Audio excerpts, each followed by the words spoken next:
আজকে আমরা এএনএন যে আমরা একটু আগে দেখে আসছিলাম সেইটার ডিপ্লয়মেন্টটা দেখব। ফার্স্ট অফ অল আমরা দেখব যে কীভাবে আমরা আগে তো আমরা মডেলটা সেভ করে রাখতাম, সেই সেভ করে রাখা মডেলটাকে পরবর্তীতে আমরা টেস্টিংয়ের কাজে ইউজ করতাম ডিপ্লয়মেন্টে। এখন আমরা ডিপ্লয়মেন্টের সময় ট্রেনিংয়ের কাজটা করব, সেই কাজটা আমরা একটু দেখব। ওকে, তাহলে সেটা যদি আমরা দেখি। ওকে, আসলাম। ওকে, ফার্স্ট অফ অল আমার নেসেসারিজ লাইব্রেরিজ যেগুলো আছে সেগুলোকে ইম্পোর্ট করে নিছি। ওকে, হোম পেজে কী দেখাবে, ডিপ্লয়মেন্ট হ্যালো অ্যান্ড ওয়েলকাম বন্ধুরা। ওকে, তারপরে ট্রেইন টেস্ট, এই ক্ষেত্রে আমাদের একটা সিএসভি ফাইল আছে এমনিস্ট্রে ট্রেইন এবং টেস্ট, সেই দুটো ফাইলকে রিড করা হয়েছে। এখন জিরোথ কলামে আছে মেইনলি লেভেলগুলা, সো সকল রোজ নিবে জিরোথ কলামের ওয়াই ট্রেইনে, আর ওয়ান কলাম থেকে বাকি সবগুলো থাকবে হলো ফিচার, সো সকল রো নিবে ওয়ান কলাম থেকে বাকি সবগুলা এক্স ট্রেইনে। Same for Y test and X test. পরবর্তীতে আমাকে নর্মালাইজ করতেছি কি, মানে ম্যাক্সিমাম ভ্যালু দিয়ে ভাগ দিয়ে, যেহেতু পিক্সেলের ভ্যালু 0 থেকে 255, তো 255 ভাগ দিয়ে 0 থেকে 1 রেঞ্জে আনতেছি। ওকে, তারপরে আমি ফ্ল্যাটেন করতেছি ফর ইচ ইমেজ। সেক্ষেত্রে আমি ফ্ল্যাটেন করতেছি 784 ডাইমেনশন, 784টা ঘর থাকবে বা সেল থাকবে, এবং সেগুলো হবে কি ফ্লোর টাইপ। ওকে, তারপর এখন আমি মডেলটা বিল্ড করলাম। মডেলের মধ্যে ইনপুট ডাইমেনশন কি 784টা, যেহেতু 784টা আছে, সেল আছে, 784টা ইনপুট লেয়ারে থাকবে। তারপর 300টা ডেন্স লেয়ার আছে, মানে হিডেন লেয়ার, আর 10টা আছে কি আউটপুট লেয়ার। ওকে, আর এক্ষেত্রে অ্যাক্টিভেশন হিসেবে রেলু, আর এখানে আউটপুটে অ্যাক্টিভেশন হিসেবে সফটম্যাক্স ইউজ করা হয়েছে। ওকে, তারপরে আমি কম্পাইল করছি, অপটিমাইজার হিসেবে ইউজ করছি অ্যাডাম, এবং অ্যাকুরেসি এই ম্যাট্রিক্সের উপরে বেস করে ইভালুয়েট করবে। ওকে, তারপর আমি ট্রেন করার পর আমি ফিট করছি। ওকে, এখানে 3 একক পর্যন্ত চলবে। এখন আমরা যদি কোনো একটা ইমেজকে প্রেডিক্ট করতে চাই, তাহলে অ্যাওয়েটের মাধ্যমে সেই ইমেজটাকে আমরা রিড করব। ওকে, তারপরে ইমেজকে আমরা ওপেন করব। ইমেজকে আমরা পরবর্তীতে কী করতেছি, ইমেজকে আমরা in terms of byte open করতেছি। ওকে, আচ্ছা, ফার্স্ট অফ অল আমরা অ্যাওয়েটের মাধ্যমে আমরা কী করতেছি, ফাইলটাকে রিড করতেছি। ওকে, তারপর আমরা ইমেজকে in terms of byte open করতেছি। সেই ইমেজকে ওপেন করার পরে সেটাকে কী করবে, গ্রে স্কেলে কনভার্ট করবে, এল দ্বারা টাইমিং করতেছে। পরবর্তীতে সেটাকে অ্যারেতে কনভার্ট করবে। অ্যারেতে কনভার্ট করার পরে আমি তো চাইছি 0 থেকে 1 রেঞ্জের মধ্যে যেন থাকে প্রতি ভ্যালুগুলো, 255 দিয়ে ভাগ দিয়ে দেওয়া হয়েছে। ওকে, প্রতি এলিমেন্টই কী হবে, 0 থেকে 1 রেঞ্জের মধ্যে চলে আসবে। ওকে, তারপরে আমি কী করছি, কি রিশেপ করতেছি। রিশেপ করে আমরা এটাকে কী করতেছি, ওই ইমেজকে সামনে একটা ব্যাচ সাইজের জন্য একটা ডাইমেনশন আছে, আর একটা 784টা সেল। তারপর আমি সেটা ই করতেছি, ফ্লোটে কনভার্ট করতেছি। পরে আমি যদি প্রেডিক্ট করার পরে সেটা একটা রেজাল্ট দিবে। ওকে, আমি সেই প্রেডিক্টের মধ্যে কি প্রেডিক্টের ওই যে জিরোথ যে ইন্ডেক্সে যেটা আছে সেটার মধ্যে যে হাইস্ট সেটা হাইস্ট, দ্যাট মিনস সেটাকে আমরা কী করবো, প্রেডিকশনে রাখবো। ওকে, যেটা হাইস্ট সেই অনুযায়ী আমরা কী করব, আউটপুটে ওই যে ভ্যালু যেটা আছে, যেটার কারণে প্রবাবিলিটি সব থেকে হাইয়েস্ট আসছে, সো ওই নিউরনের পার্সপেক্টিভে আউটপুটে আমরা কী করে দেবো, 1 2 3 4 5 6 এগুলা কী করে রেখে দেবো, এগুলা রেখে দিব। পরবর্তীতে আমরা আউটপুট কী করে দেবো, শো করে দেবো। ওকে, এখন যদি এটাকে আমরা রান করি, তাহলে রান দিলাম, আবার ওইখানে কী হইল দেখি তো।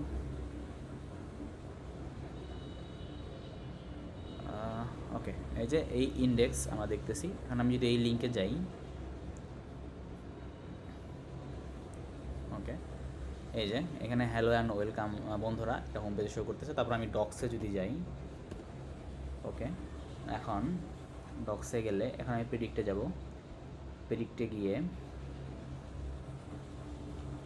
রাইট আউটে যাব, তারপরে ফাইল চুজ করব, ধরলাম আমি 0 চুজ করছি। ওকে, এখন আমি এক্সিকিউট দিব। এই যে লোডিং হইতেছে, এর মানে কি ট্রেন হইতেছে। আমি যদি এখানে আরেকটু দেখি ট্রেনটা হচ্ছে কী হবে, এই যে ট্রেন হইতেছে। ওকে, এরপরে কিন্তু এইখানে, ওকে,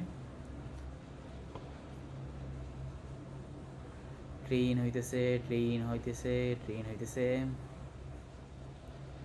ওকে, সো এই কাজটা আমরা মানে কখন করবো, একটা কোশ্চেন চলে আসে, যখন আমাদের ইপোক সংখ্যা কম থাকবে তখন আমরা এই কাজটা করব। কম হলেও চলবে, কিন্তু যদি আমাদের রিপোর্ট সংখ্যা বেশি থাকে তখন অবশ্যই এই কাজটা করা যাবে না স্বাভাবিকভাবে। ওকে, আর এটা সুবিধা রেখে সুবিধা হচ্ছে ডাইরেক্টলি আমরা এখানে ম্যানিপুলেট করতে পারতেছি। আর আদারওয়াইজ আমরা কী করতাম, অন্য কোনো যে একটা কোড লিখতাম, কোড লিখে মডেল সেভ করতাম, সেই মডেলকে এখানে লোড করতাম। সো ওইখানে আমার দুইটা জায়গায় আমার কী করা লাগতো, প্যারেন্টে গিয়ে আবার চেঞ্জ করা লাগতো। এখানে আমরা ডাইরেক্টলি এইখানে চেঞ্জ করতে পারতেছি। ওকে, এখন যদি আমরা এটা দেখি, ওকে, এই যে আউটপুটের প্রেডিকশানে কী দেখতেছি, 0 দেখতেছি। ওকে, এখন আমাদের এটা আমি করে দিই, অফ করে দিলাম। এখন আমরা কী করতেছি, আমরা ধরলাম যে এনের যে ফাইল যেটা ছিল ওটাকে আমি সেভ করছি। এখন ওটাকে আমি জাস্ট কী করবো, ওইখানে ওই জিনিসটাকে আমি লোড করতেছি। আগে আমরা কি ডিপ্লয়মেন্ট করলাম হোয়াইল ট্রেনিং, এখন আমরা আগে ট্রেন করে নিয়ে আসছি, এখন ওটাকে আমরা জাস্ট কী করবো, টেস্টিংয়ের কাজে ইউজ করবো। ওকে, মডেলকে লোড করলাম, আর বাকিটুকু এখানে হুবাহু সেম। জাস্ট কী করতেছি, প্রকৃত মডেল ডট প্রেডিক্ট দিয়ে আমি সেই আগের মধ্যে সেম কাজ করতেছি। এখন যদি এটাকে আমি এবার রান দিই, ওকে ওকে, যদি রান দিই, এখন যদি আমি আবার লিঙ্কে যাই,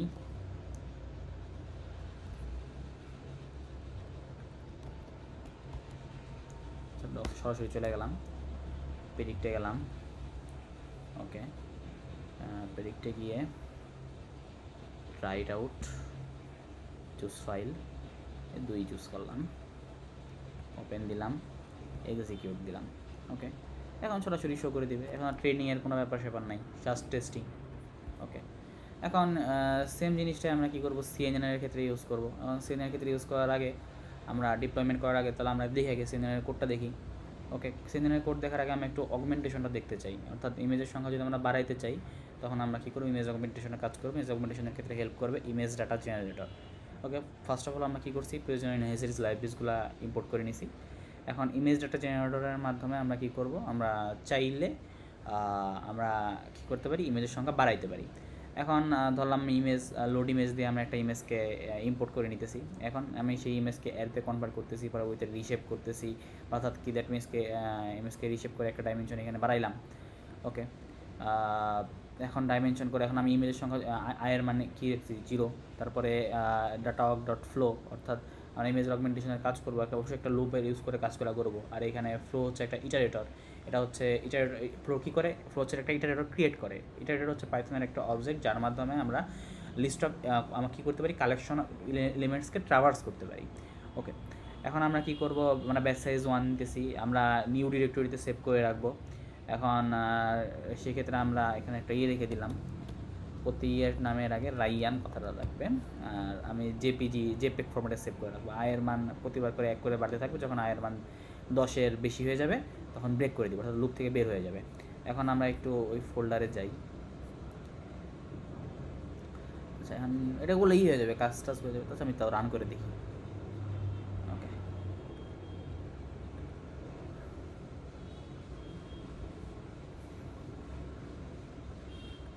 ওকে, এক মিনিট।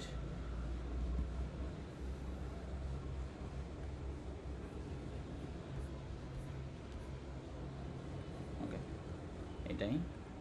এখন এটার মধ্যে যে রাইয়ান ডট জেপিজি একটা আছে, নিউ নামে একটা ছিল, এখানে কিছু ইমেজ ছিল, এটা আমি ডিলিট করে দিলাম। এখন যদি এটাকে আমি রান দিই,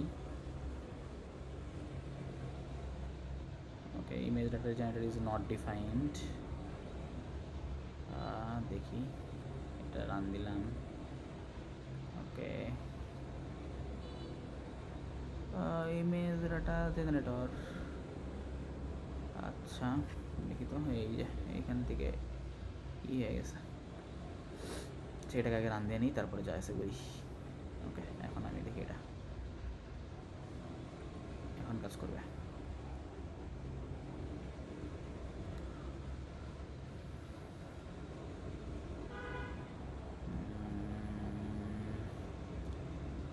হচ্ছে রান হচ্ছে।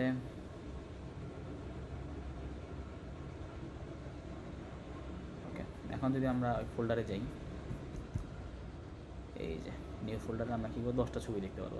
প্রতি নামের শুরুতে কী আছে, রাইয়ান কথাটা আছে। ওকে, ওকে, এখন আমরা মেইনলি এতে যাই, কী বলে, আমাদের প্রজেক্টে চলে যাই। আমরা কী করতেছি, আমরা ইমেজ ডাটা জেনারেটরকে নিয়ে আসছি কেরাস ডট পিপ্রসিং ডট ইমেজ থেকে।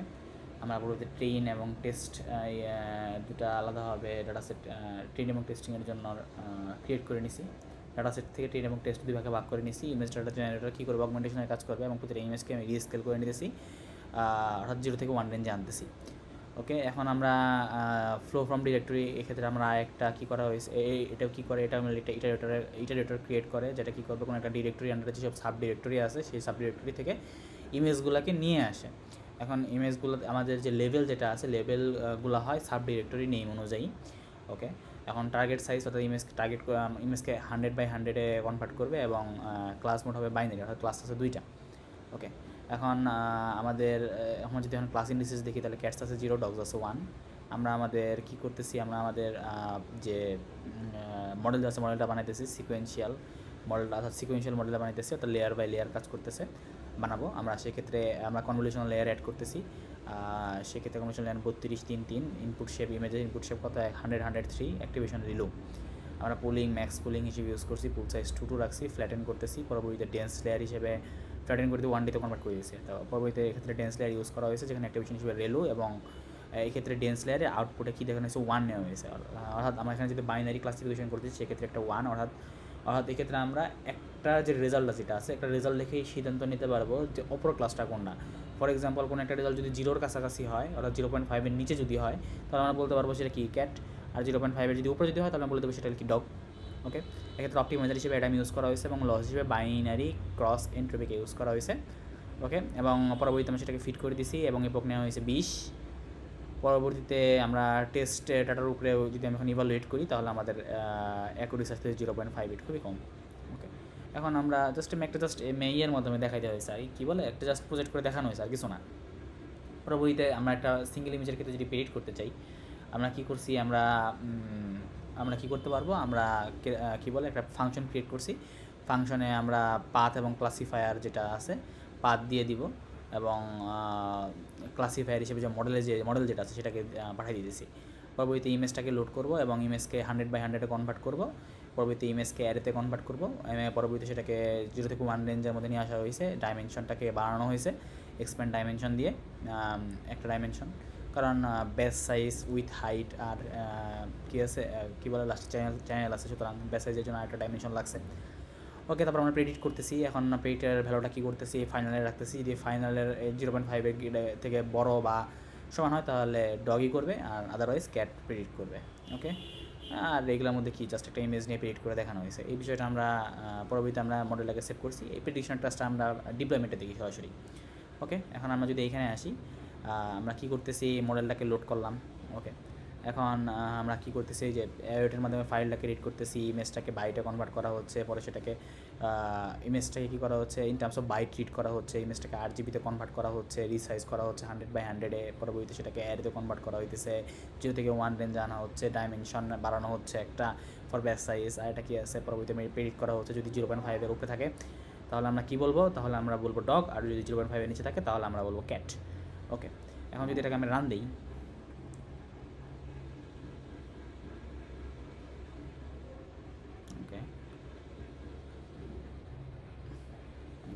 কপি করি,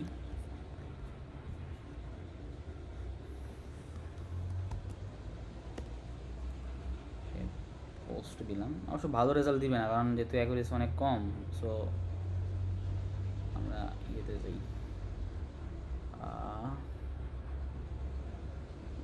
47। ওকে, এরপরে ডাটা সেট টেস্ট ক্যাট। ওকে, ক্যাট হিসেবে কোনটা নিব, এটাই নেই, সুন্দর বিলাই। ওকে, এক্সিকিউট করি, ডগ দিতেছে। সো অনেক সময় দেখা যায় যেটা কি, যেহেতু অ্যাকুরেসি ভালো না, সো রেজাল্ট ভালো দিবে না, এটা অনেকটা বলাই যায়। ওকে, এটা দেখি কী রেজাল্ট দেয়, এক্সিকিউট করি, এই যে ক্যাট দিতেছে। ওকে, আমাদের এক্ষেত্রে অ্যাকুরেসি আরও ইমপ্রুভ করা প্রয়োজন। আমরা সেটা জাস্ট অ্যাকুরেসি আমরা কি ট্রায়াল এন্ড এরর করে মডেলের মধ্যে বাড়াবো। ওকে, এখন আমরা এলএসটিএমে যাব। এলএসটিএমে যাওয়ার আগে এলএসটিএমের কোডটা দেখি। ওকে, এলএসটিএম এটা নেসেসারিজ লাইব্রেরিজগুলো ইম্পোর্ট করা হয়েছে, এমএস ডাটা সেটকে ইম্পোর্ট করা হয়েছে। পরবর্তীতে সেটাকে সে আগের মতনই কী করা হয়েছে, এক্সট্রেন এক্স টেস্টে ভাগ করা হয়েছে। পরবর্তীতে সেটাকে 0 থেকে 1 রেঞ্জে আনা হয়েছে। পরবর্তীতে একটা সিম্পল আরএনএন যেটা আছে, প্রথম সিম্পল আরএনএনে কাজ করা হয়েছে। সিম্পল আরএনএনের জন্য একটা মডেল বিল্ড করা হয়েছে, মডেল বিল্ড করে সিকুয়েন্সিয়াল মডেলটা। পরবর্তীতে সিম্পল আরএনএন লেখা হয়েছে জাস্ট এখানে, আর কিছু না। পরবর্তীতে এক্ষেত্রে অ্যাক্টিভেশন হিসেবে 10 ইউজ করা হয়েছে এবং ডেন্সিলার হিসেবে 32, এবং লাস্ট যেহেতু 10টা ক্লাস, সুতরাং এক্ষেত্রে কী নেওয়া হয়েছে, ডেন্সি লাস্টে আউটপুট হিসেবে 10 যেটা আছে 10টা নিউরনের জন্য 10, এখানে 10 লেখা হয়েছে। পরবর্তীতে মডেলকে কম্পাইল করা হয়েছে, ফিট করা হলো বা ট্রেন করা হলো, যেটাকে বলি না কেন। এখন সিম্পল আরএনএন বলতে গেলে এখানেই শেষ। তারপরে আমরা এলএসটিএম দেখবো। এলএসটিএমে কী করা হয়েছে, আচ্ছা সিম্পল আরএনএনের অ্যাকুরেসি আমরা কত দেখতেছিলাম, অ্যাকুরেসি দেখুন 0.9459। ওকে, এখন আমরা এলএসটিএম দেখবো। এলএসটিএমের জন্য পরবর্তীতে সেই সেম কাজই, জাস্ট যেহেতু আলাদা আলাদা, সো আগেরটা দিলে দেখালেও হয়ে যেত, কিন্তু কী করা হয়েছে, একটা ইয়ের মধ্যেই একটা কোডের মধ্যে পুনরায় নতুন করে বিষয়গুলো লেখা হয়েছে, আর কিছু না। এখন আমরা কি করতেছি, আমরা এখানে নেসেসারিজ লাইব্রেরিজগুলো ইম্পোর্ট করে নিতেছি। পরবর্তীতে মিস্ট ডাটা সেট যেগুলো আছে, ডাটা সেটকে লোড করা হয়েছে, সেটাকে এক্সটেস্ট ওয়াই টেস্টে ভাগ করা হলো। পরবর্তীতে সেটাকে 0 থেকে 1 রেঞ্জে আনা হয়েছে। আর এখানে আমরা কী করছি, আরএনএনের জায়গায় এখানে কী লিখলাম, সিম্পল আরএনএনের জায়গায় এখানে জাস্ট এলএসটিএম লিখে দিলাম, আর কিছু না। পরে মডেলকে কী করলাম, কম্পাইল করলাম। অবশ্যই এখানে একটা জিনিস, এখানে অ্যাক্টিভেশন হিসেবে রেলু ইউজ করা হয়েছিল, লাস্টে সফটম্যাক্স ইউজ করা হয়েছে। ওকে, আর হচ্ছে আগে একটা যখন আমরা পড়ছিলাম যে বাইনারি যেহেতু ক্লাসিফিকেশন ক্যাট অ্যান্ড ডগসে, সুতরাং এখানে অ্যাক্টিভেশন হিসেবে কিন্তু সিগময়েড ইউজ করা হয়েছিল। আচ্ছা, আমি একটু দেখাই দিতে পারবো যে ক্যাট অ্যান্ড ডগে জিনিসটা মনে হয় সিগময়েড ইউজ করা হয়েছিল। ওকে, পরবর্তীতে মডেলকে ফিট করা হয়েছে, ইপক 3 নেওয়া হয়েছে। ওকে, এখন আমরা অ্যাকুরেসি কত দেখতে পারবো, অ্যাকুরেসিতে 0.9772। এখন সে প্রেডিট করা হলো, প্রেডিট করার মাধ্যমে এক্সটেস্ট, পরে প্রেডিটেড 0 যেটা আছে, মানে দ্যাট মিনস কি 0, দ্যাট মিনস কি কোনো একটা ইমেজের জন্য, 0তে একটা ইন্ডেক্সের জন্য, ইমেজের জন্য দেখানো হয়েছে। এখন 0 ইন্ডেক্সে যে ইমেজ যেটা আছে, সেটা যদি আমি অ্যাকচুয়ালি দেখি, সেটা হচ্ছে 7। আর আমরা যদি এখন প্রেডিক্ট করে দেখি প্রেডিক্টেড 0, মানে আর বিভিন্ন প্রবাবিলিটির রেজাল্ট দিবে, সেখান থেকে যদি ম্যাক্সিমাম ভ্যালু প্রেডিক্ট করে দেখি, তাহলে আমি কত পাবো, 7 পাবো। ওকে, এখন আমরা জাস্ট ওখানে আগে কী করা হয়েছিল, রেলু ইউজ করা হয়েছিল, এখানে আমরা জাস্ট কী করছি, এখন আমরা জাস্ট 10 ফাংশন ইউজ করছি, তারপর আমরা জাস্ট ফিট করেছি। এখন আমরা অ্যাকুরেসি কত দিতে পারছি, 0.9799। এখানে কত ছিল, 0.9772, সুতরাং পার ডে বেশি পাইতেছে। ওকে, এখন এলএসটিএম যেটা ছিল, এলএসটিএমের মডেলটা জাস্ট ডিপ্লয় করা হয়েছে। আচ্ছা, এখানে একটা জিনিস, এখানে কিন্তু আমরা যখন এএনএন পড়ছিলাম তখন কী করছিলাম, 1 ডাইমেনশনালিতে কনভার্ট করছিলাম। যখন আমরা সিএনএন করলাম তখন কী করছিলাম, তখন আমরা হিডেন লেয়ার ইউজ করার আগে আমরা কী করতাম, আমরা এক্ষেত্রে ফ্ল্যাটেন করে নিতাম। ওকে, মানে 1 ডাইমেনশনালি করতাম, কিন্তু এলএসটিএমে কিন্তু সেটা করা লাগে না, করা দরকার পড়ে না, কারণ এলএসটিএমের সিকোয়েন্সটা অনেক বেশি গুরুত্বপূর্ণ। আর এলএসটিএম কী করে, এলএসটিএম 2D ইমেজ নিয়ে কাজ করতে পারে। ওকে, আমরা এলএসটিএমের মডেল যেটা আছে, মডেলটাকে আমরা কী করছিলাম, সেভ করে রাখছিলাম। এটা অবশ্যই সেভ করে রাখার পরে পরবর্তীতে lstm.h5 নামে আমরা কী করছিলাম, মডেলটা সেভ করে রাখছিলাম, পরে সেই মডেলটাকে আমরা কী করছি, লোড করতেছি। ওকে, এখন আমরা ইমেজটাকে অ্যারোটের মাধ্যমে ফাইলটাকে রিড করতেছি, পরে সেটাকে বাইটে কনভার্ট করা, in terms of byte read করা হইতেছে, সেটাকে গ্রে স্কেলে কনভার্ট করা হচ্ছে, পরে সেটাকে থেকে কী করা হয়েছে, অ্যারেতে কনভার্ট করা হচ্ছে, এবং 0 থেকে 1 রেঞ্জ জানার জন্য 255 দিয়ে ভাগ দেওয়া হয়েছে। ডাইমেনশন বাড়ানো হচ্ছে, মডেলকে প্রেডিক্ট করার কাজে ইউজ করা হইতেছে। ওকে, আমি করে দিই, প্রেডিক্ট করার কাজে ইউজ করা হইতেছে। পরে প্রেডিক্টেড 0তে যেটা 0 ইন্ডেক্সে আমরা যে হাইস্ট প্রবাবিলিটি পাবো, সেই প্রবাবিলিটিটা np.argmax-এর মাধ্যমে প্রেডিকশনে রাখা হয়েছে। ওকে, সো ওই ইন্ডেক্স অনুযায়ী ওই প্রবাবিলিটির ইন্ডেক্সটা রাখা হইতেছে। সো যে ইন্ডেক্সটা পাবো সেই ইন্ডেক্স অনুযায়ী আমরা আউটপুটে 1 2 3 4 5 6 এগুলো রাখতেছি। পরবর্তীতে সেটা আমি আউটপুটটা কী করে দিতেছি, রিটার্ন করে দিতেছি। এখন যদি এটাকে আমরা রান দিই, আচ্ছা লাস্টের ডে কিন্তু নেওয়া হয়েছিল যখন ওই যে 10 যেটা নেওয়া হয়েছে না, ওই জিনিসটাই যে সেভ করা হয়েছিল, জিনিসটা আমরা এখানে শো করি নাই, অন্য এক জায়গায় শো করা হয়েছে। ওকে, এখন যদি এটাকে আমি রান দিই, সেটাই আগে দেখি কী লেগেছে। ওয়েলকাম বন্ধুরা, বক্স প্রেডিক্টে গেলাম, রাইট আউট, চুজ ফাইল। ওকে, 47 আর্কাইভ, টেস্ট স্যাম্পল কত নেব, 200 নিলাম। ওপেন করলাম, এক্সিকিউট করি, 0 আসতেছে। ওকে, আপাতত এটুকুই, থ্যাংক ইউ।